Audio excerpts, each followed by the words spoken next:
Ja, lep pozdrav tudi v mojem imenu in v imenu celotne ekipe ministrstva, direktorata za invalide.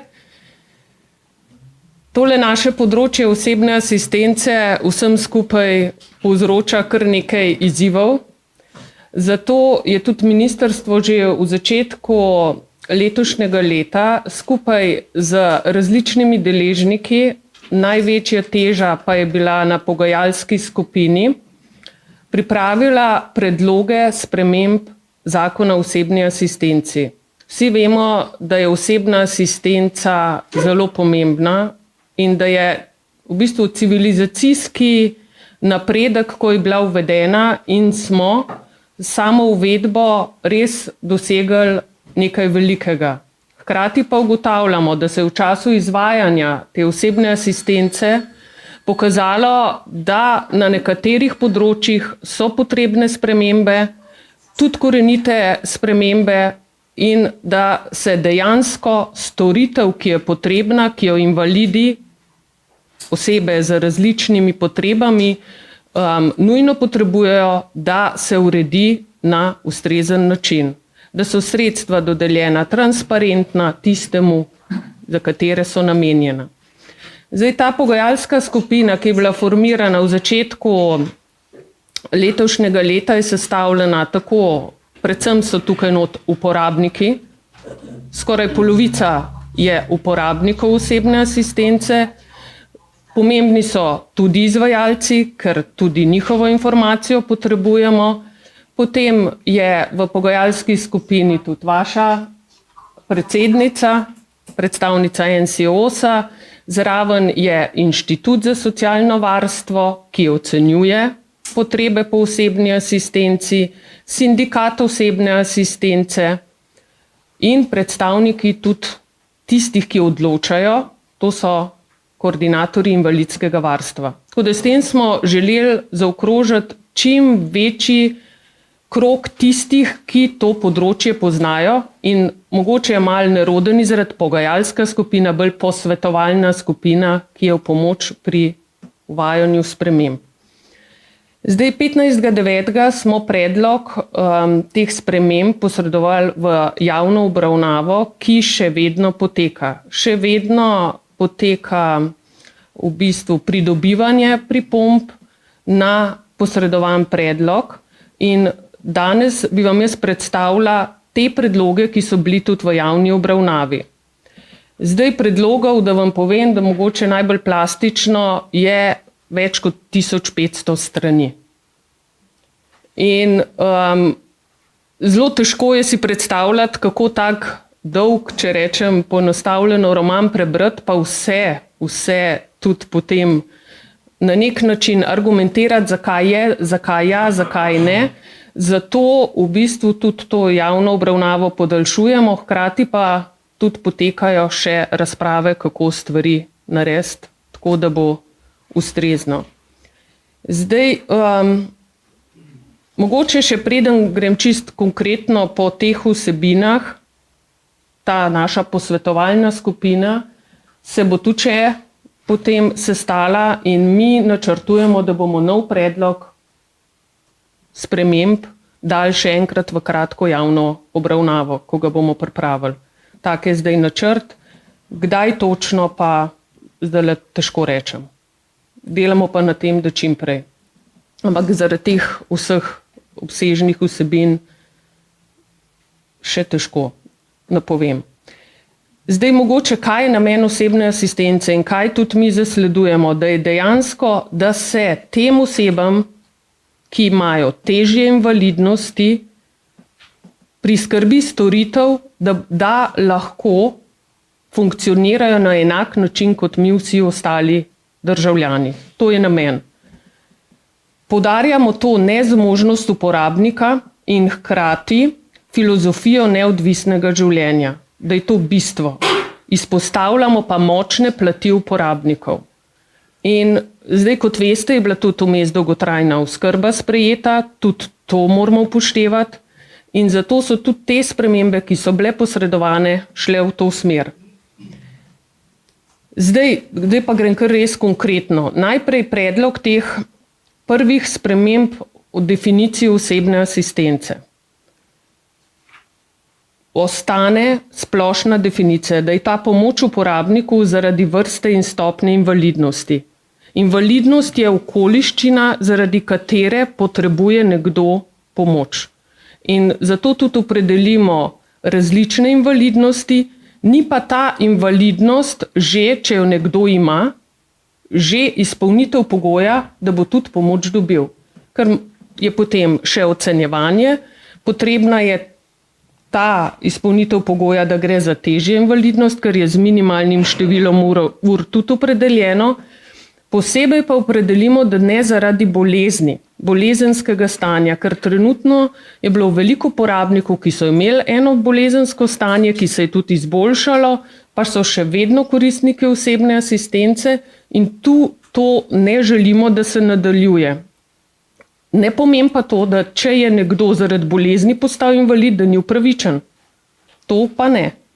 Tako da to je ena zadeva, v zakon bomo tudi, je v predlogu zakona je tudi navedeno, da do osebne asistence niso upravičeni tisti, ki potrebujejo zgolj nego ali in so v vegetativnem stanju.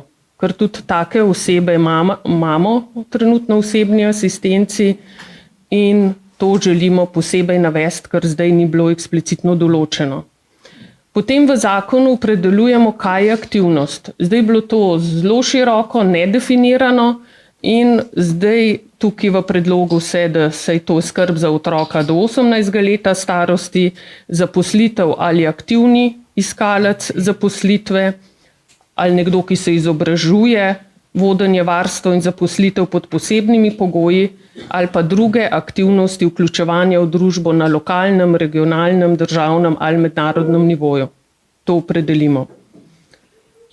Ker pa smo bili tudi opozorjeni, da nekdo ne dobi statusa invalida takoj, smo tudi, in to je proces, smo tudi opredelili, da lahko začasno nekdo ima 1 leto to pravico, če to presodi zdravnik, potem pa sledi ponovna ocena upravičenosti. To je prva bistvena sprememba glede definicije. Potem smo opredelili, ker smo ugotovili, da je veliko zlorab zaradi prisotnosti osebnih asistentov v času počitka uporabnika, pa to ne potrebujejo.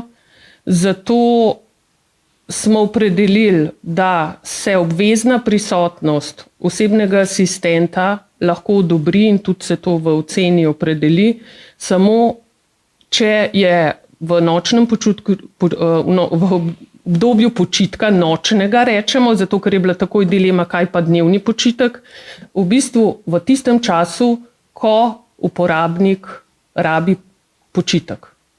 In da takrat je osebni asistent prisoten samo, če je ta uporabnik življenjsko ogrožen. Tako da to so že zdaj v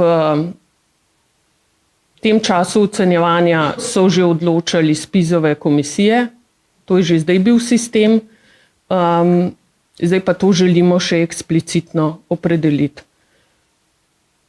Gre pa tukaj za ta počitek, če nekdo dela po noči, ne bo pa po dnevu spal, ampak ta del, ker to je bilo tudi veliko vprašanj, bo pa po dnevu spal, ampak takrat ni potrebno, da je osebni asistent pri njem. Veliko zlorab je predvsem strani družinskih članov, ki potem pač so tudi po noči spijo, dobijo vse dodatke in če to ni potrebno uporabniku, mislimo tudi, da se to lahko uredi na tak način. Potem zdaj v tem predlogu je bilo omejeni, so bili družinski člani, osebni asistenti. Predlog je, da se to omeji na enega družinskega člana zaradi zagotovitve tega neodvisnega življenja in s tem se tudi uresničuje temelj konvencije do dostojnega, enakega obravnavanja, samostojnega življenja in sodelovanja v družbi. Tako da Tukaj tudi še potekajo diskusije, kako s tem, tudi veliko odzivov je bilo na to točko. Tudi razmišljamo v povezavi z oskrbovalcem družinskega člana, kako to urediti, na kakšen način, ker se tukaj zadeve prepletajo in veliko porabnikov ima ravno oskrbovalca družinskega člana, ki je enako družinski član, ki oskrbuje to invalidno osebo, ampak o tem tukaj v tej noveli še ni bilo pisanja. Potem obvezna uporaba informacijskega sistema za izvajalce osebne asistence, uporabnike in uporabnike osebne asistence. Tukaj je tudi kar veliko bilo odzivov. Dejansko pa želimo, da uporabnik aktivno sodeluje pri tem, kar se glede storitev, ki je namenjena ravno njemu, tudi dogaja. Zato želimo uvesti sistem, da uporabnik sam oziroma zakoniti zastopnik, skrbnik, vnese urnik, potem tudi potrjuje ure, ki so bile izvedene, hkrati pa tudi osebni asistent, kot je že sedaj, evidentira svojo prisotnost. Zdaj, tukaj želimo večjo težo dati na uporabnika, da bosta oba odgovorna za to, kar se dejansko poroča.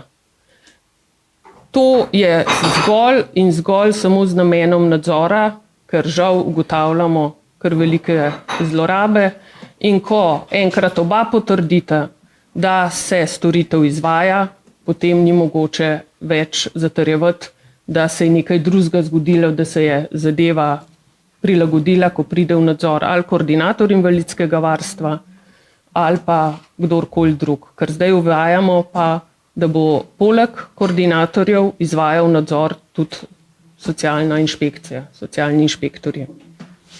Tako da na uporabi informacijskega sistema bomo vztrajali, samo ga bomo še razširili s tem, da bo uporabnik aktivno sodeloval pri njegovi uporabi.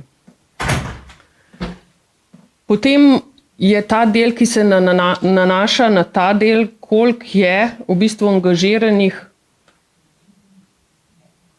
SP-jev, samostojnih podjetnikov, posameznikov pri izvajanju same osebne asistence. Po analizi, ki smo jo naredili, je teh 15% ur opravi, vsi izvajalci opravijo z samostojnimi podjetniki, posamezniki. Zato smo tudi tako določilo dali.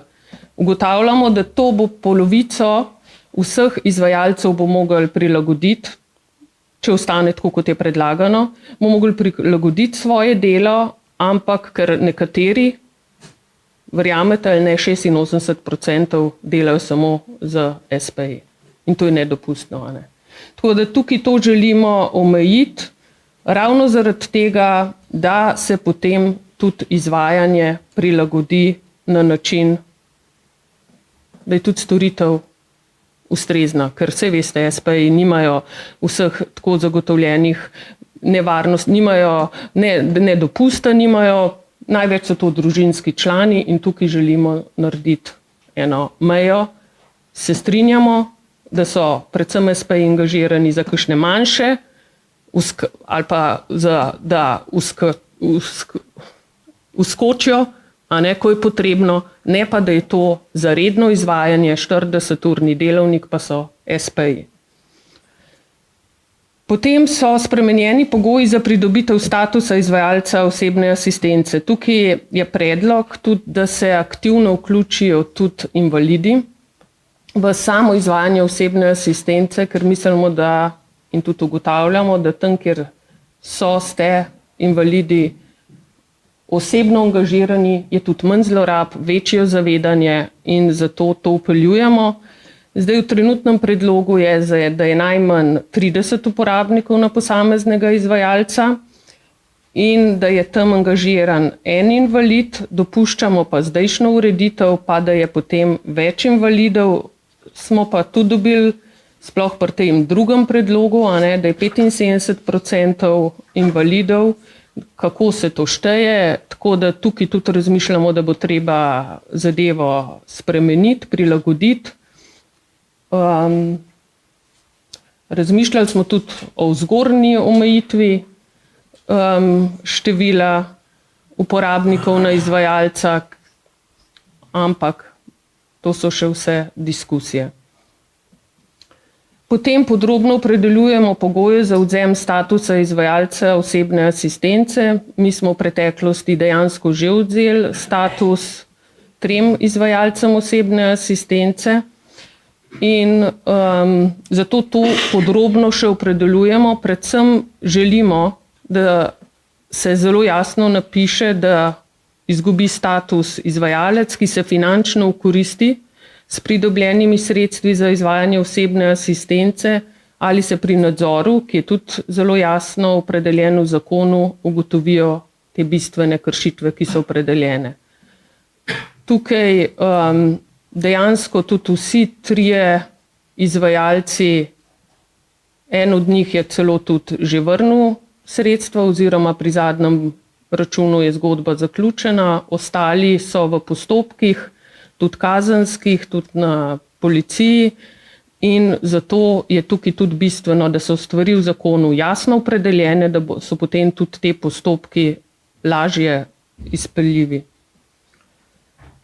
To je to, potem definiramo tudi na novo to, da zelo jasno, kako poteka usposabljanje, da je to konkretno pri uporabniku. Spreminjamo pa tudi, v bistvu predlog je, da se usposabljanje izvede za te strokovne delavce pri Inštitutu za socialno varstvo, potem mora pa izvajalec biti toliko sposoben, drugače ne more biti izvajalec, da dejansko potem usposobi do konca svoje zaposlene in uporabnika. Tako da tukaj to spremembo smo tudi že v zakon napisali in tukaj ni bilo bistvenih pripomb.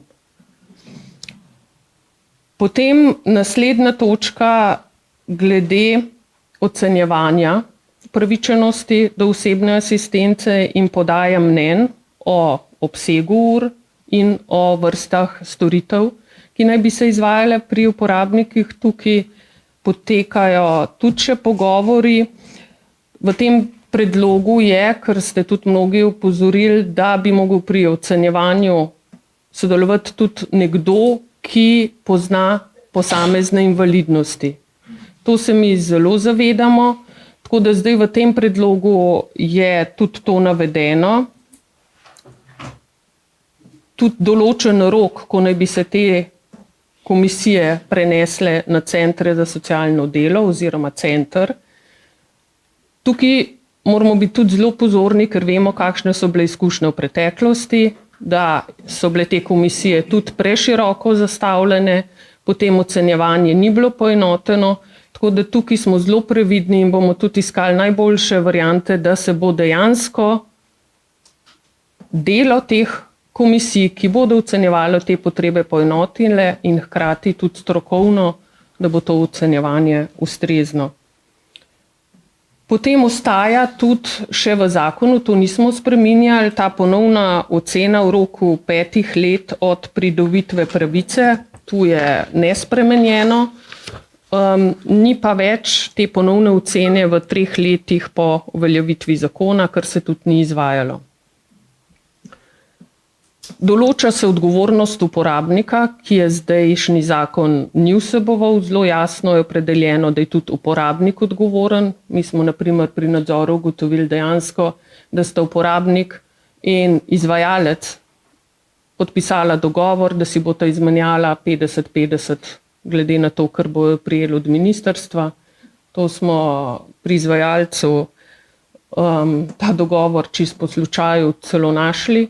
Tako da tukaj je zelo jasno potreba povedati, da tukaj morajo biti sankcije jasne, nedvoumne in da potem očitno tak uporabnik pomoči ne potrebuje. In zato so sankcije. Potem tudi eno boleče področje, ki ga navajamo tudi v zakonu, v bistvu, da se celoten dodatek za pomoč in postrežbo vrne, nameni za financiranje osebne asistence, da se da v bistvu izvajalcu. Trenutni zakon je bila tle polovička, tukaj je čistko. Zadeva je v dolgotrajni oskrbi enaka. Vsi, ki so upravičeni do katerekoli storitve, ki je celo manj ugodna kot manj ur, manj pomoči, morajo dati celoten DPP. In tudi upozorjeni smo bili, pa strani finančnega nadzora, če tako rečem, da nekdo, ki ima osebno asistenco in je komisija ocenila, da potrebuje toliko in toliko ur pomoči, je to vsa pomoč, ki jo potrebuje.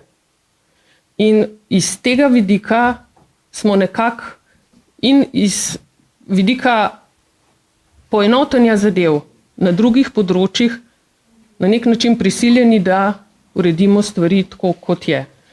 Tukaj moramo reči, je bilo res veliko odzivov, zelo velikokrat se tudi meša, da je to en socialni korektiv. To ni namen dodatka za pomoč in postrežbo. Se pa uporablja, to pa je, ampak to je potem treba naslavljati na drugje, ne na tem področju. Tako da zaenkrat je to predlog in to je tudi obrazložitev, zakaj tako, zakaj smo tako upeljali zadevo. Potem še eno bistveno področje, ki sem tudi že omenila, to področje glede sankcij kršiteljev. Tukaj zadeve so opredeljene, bomo še opredeljevali na način, da bomo lahko potem postopke peljali, tako kot je bilo že rečeno.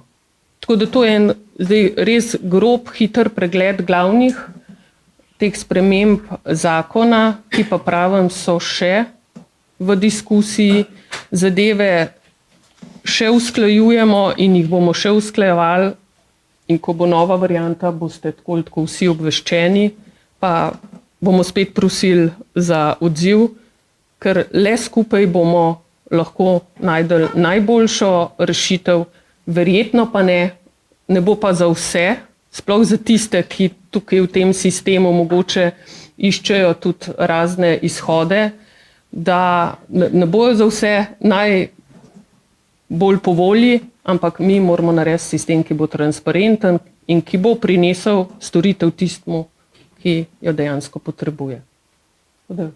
Hvala lepa toliko.